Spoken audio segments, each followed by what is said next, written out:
I bambini li ho visti, stanno tutti bene, ognuno a mostrare la piccola botta che aveva preso, viva Dio, cose che non dovrebbero succedere, però ecco, ripeto e ribadisco, fortunatamente non è successo nulla di grave. Lunedì mattina Luca Callegaro, sindaco di Arqua Petrarca, è salito sullo scuolabus insieme ai bambini che venerdì pomeriggio sono rimasti coinvolti nel ribaltamento del pulmino guidato da un autista ubriaco. Ancora impauriti ma consapevoli di essere stati, pur nella gravità del fatto, molto fortunati. Il primo cittadino del comune dei Colli Euganei ha deciso di accompagnarli per dar loro un po' di sostegno.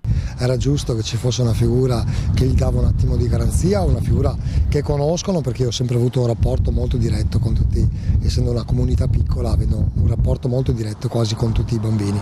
L'autista, arrestato poco dopo l'incidente mentre stava scappando a piedi, aveva precedenti per guida in stato di ebbrezza, lesioni e violenze. In tribunale si è svolta nelle scorse ore l'udienza. Il giudice ha convalidato l'arresto ma ha disposto che Denis Panduro venga rimesso in libertà con la misura cautelare dell'obbligo di presentazione alla polizia giudiziaria. Intanto l'appalto alla cooperativa SEAF, che gestiva il trasporto scolastico, è stato revocato. La situazione ora non è semplice, sono coinvolti anche altri comuni, Cinto e Baone, che usufruivano dello stesso servizio. Con questa ditta noi era anni che lavoravamo e non abbiamo mai avuto problemi di sorta.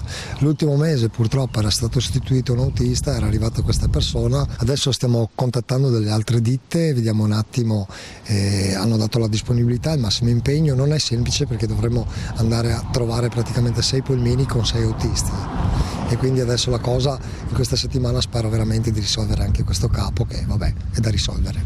L'autista era stato assunto solo un mese fa dalla cooperativa, che si è giustificata sostenendo di non essere obbligata a controllare la fedina penale di ogni dipendente.